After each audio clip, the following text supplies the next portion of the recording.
உஷா வந்து பொன்னிய சொல்றாங்க, "என்ன பெரிய அடியா பட்டுடுச்சு, சும்மா உள்ளங்கையில லைட்டா பட்டுச்சு. ஏன் அவளால சமைக்க முடியாதா? வேலையெல்லாம் செய்ய முடியாதா?" அப்படின்ற மாரி சொல்லிட்டு இருக்காங்க. ரொம்ப அடி போட்ட மாரி சீன போட்டுட்ருக்கா. சும்மா லைட்டா பட்டதுக்கே அப்படின்ற மாரிலாம் சொல்லிட்டு இருக்காங்க.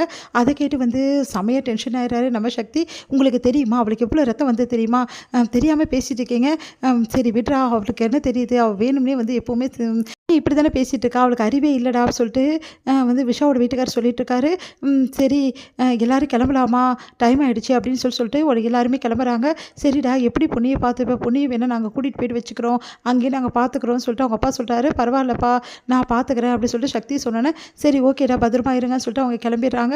அடுத்து வந்து சக்தி வந்து பொன்னிய பார்க்குறாரு. பொன்னியால வந்து எந்த வேலையுமே செய்ய முடியல. இங்க பாரு பொன்னி சமையல் கட்டுக்குலாம் போகாத அப்படின்னு சொல்லிட்டு போகும்போது சமையல் கட்டுக்கு நேரா பொன்னி போய் சமைக்கிறதுக்காக எல்லாத்தையும் எடுத்து வைக்க பார்க்குறாங்க. ஆனா அவங்களால எதுவுமே எடுத்து வைக்க முடியல.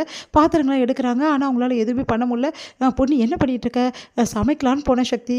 இதெல்லாம் எனக்கு பழக்கப்பட்ட வேலை. கையில அடிபட்டா கூட நான் சமைப்பேன் சக்தி. அதெல்லாம் ஒண்ணும் தெரிய தேவையில்ல.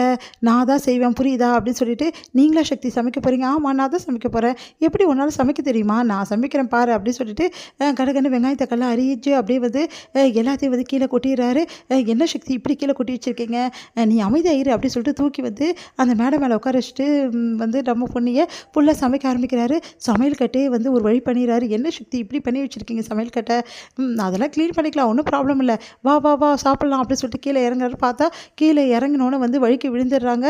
என்ன இப்படி வழுக்கி விழுந்துற பின்ன இப்படி வெங்காயம் தக்காளிய கொட்டி வச்சுட்டீங்கன்னா, சரி, சரி நான் தூக்கிக்கிறேன் அப்படின்னு சொல்லிட்டு தூக்கிட்டு போறாரு.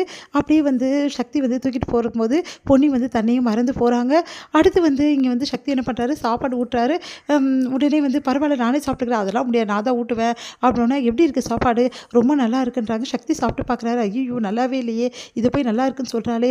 சக்தி வந்து பார்த்துட்டு, சாரி பொன்னி நான் உன்னளவு சமைக்க முடியல. பரவாயில்ல சக்தி இதுவே எனக்கு ரொம்ப ரொம்ப அமிர்தம் மாதிரி இருக்கு அப்படின்னு. நிஜமாவா? ஆமா அப்படி சொல்றாங்க. சரி ஓகே வா அப்படி சொல்லிட்டு உள்ள கொண்டு போய் படுக்க வைக்கிறாரு. அப்போ வந்து சக்தி நான் போய் குளிச்சுட்டு வரேன். குளிக்க போறியா? எப்படி குளிப்ப? நான் பார்த்துக்கிறேன் சக்தி அப்படின்னு சொல்லிட்டு உள்ள மட்டும் எடுத்துன்னு போய் விட்டுருங்க அப்படின்னோனே, உள்ள எடுத்துன்னு போய் விட்டுட்டோன்னே குளிச்சுட்டு வராங்க. சாரி வந்து எடை கூடமா கட்டி வச்சிருக்காங்க. என்ன பொன்னி இப்படி கட்டிட்டு வர? இல்ல சக்தி என்னால வந்து கை வந்து ரொம்ப மூவ்மெண்ட் பண்ண முடியல. அதெல்லாம் ஒண்ணும் பிரச்சனை இல்ல. நான் கட்டுறேன் பாரு சூப்பரா சாரி அப்படின்னு சொல்லிட்டு கட்டுறாரு. சரி சக்தி உங்களுக்கு கட்ட தெரியுமா? எனக்கு கட்ட தெரியும். யார் சொன்னா கட்ட தெரியாதுன்னு சொல்லிட்டு? பொம்மைக்கு சாரியெல்லாம் வந்து கட்டி விடுறோம்ல, அப்போ பார்த்துருக்கல அப்படின்னோனே, ரொம்ப அழகா கட்டுறாரு. பரவாயில்ல சக்தி இவ்வளோ அழகா கட்டுறீங்க அப்படின்னோனே, தலை ரொம்ப ஈரமா இருக்கும். இந்த ஈரத்தோட இருக்கக்கூடாது. இரு ஒரு நிமிஷம் அப்படின்னு சொல்லிட்டு சாம்பிராணி போட்டு விடுறாரு. உடனே சக்தி இதெல்லாம் வேணாம் சக்தி அப்படின்னோனே, அதெல்லாம் தெரியாது நான் தான் போட்டு விடுவேன் அப்படின்னு சொல்லிட்டு போட்டு விடுறாரு. பொன்னி ரொம்ப அழகா கவனிச்சுக்கிறாரு.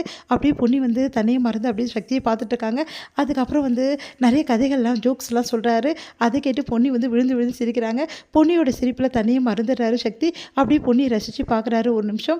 அடுத்து வந்து சரி நான் வந்து தூங்க போகணும் அப்படின்னோடனே, அதெல்லாம் உனக்கு கீழே தூங்க வேணாம் நீ மேலேயே தூங்குன்ற. இல்லை நான் கீழே போவேன்னொன்னே, நான் சொல்கிறேன்ல அப்படின்னு சொல்லிட்டு கீழே போகிற பொன்னியை வந்து அப்படியே வந்து பிடிச்சி இழுக்கிறாரு. அப்போ பொன்னி அப்படியே வந்து சக்தி மேலே விழுறாங்க. பெட்டு மேலே விழுந்த 2 பேருமே வந்து தன்னை அறியாமல் வந்து அப்படியே வந்து கட்டி பிடிச்சபடி அப்படி ஒருத்தர் ஒருத்தர் பார்த்துக்கிறாங்க.